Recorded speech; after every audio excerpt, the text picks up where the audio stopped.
Hey everyone, welcome back to Garden State Growing. My name is Eric, and today I have two great videos for you. I'll probably only post one today, maybe the other one in a day or two. We'll have to see, but I'm going to try to get them out as quickly as possible because they do pertain to what is going on in the world right now. So the first one that I want to talk to you about is the heat wave. I don't know about you guys, but I live here in central Jersey, okay? And let me tell you something. The weather has been Jersey weather. It's been crazy. Not only did we get a late spring, okay, where it was 23 degrees. We had this frost in late March after Mother's Day, 23 degrees. I thought it was going to kill all my plants. I had to run around and throw plastic over everything and try to protect them, and thank God they survived. It was absolutely ridiculous that this was happening. But then within 3 days of being 23 degrees, we started having 80 degree weather. And today, okay, a week later, it was 95 degrees. It has been hotter than anything right now.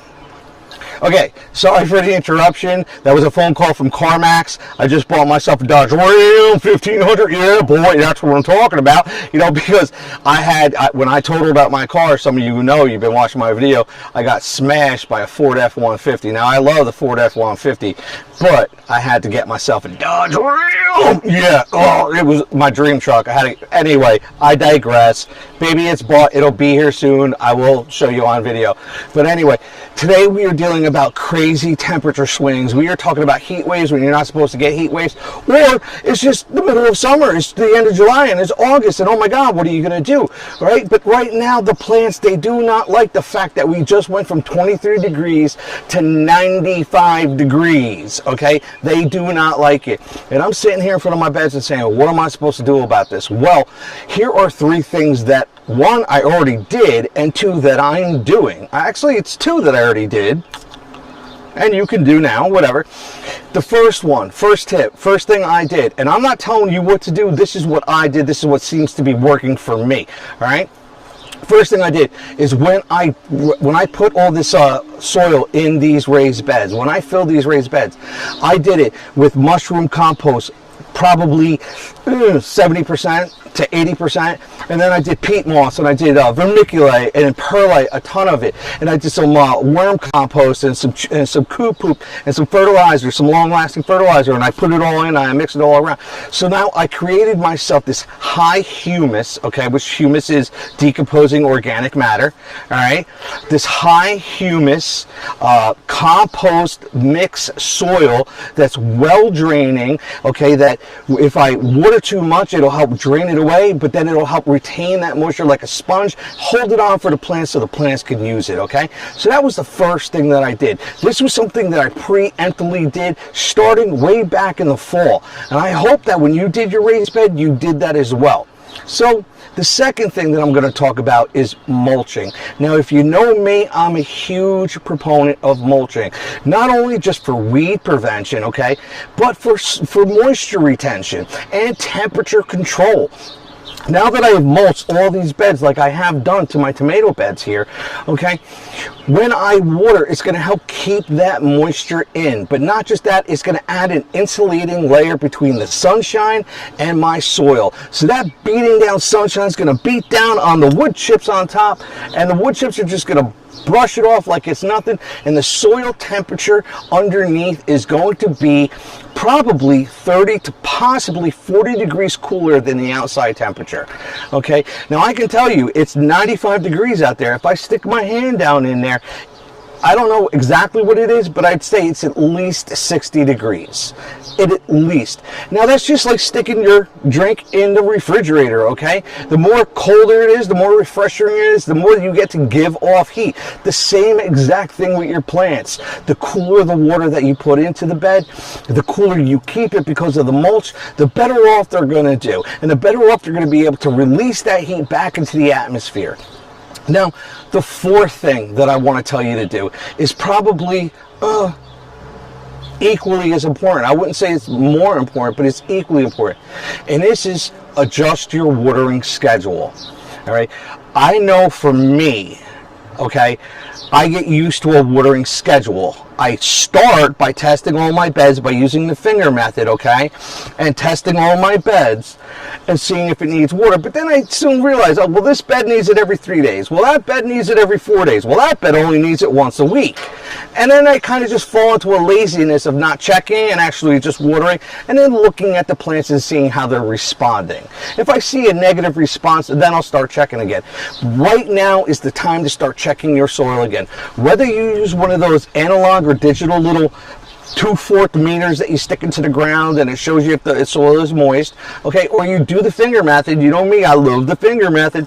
Stick your finger in the ground, figure out if it's moist or not, and then water appropriately. Now I say this, water slow, water long.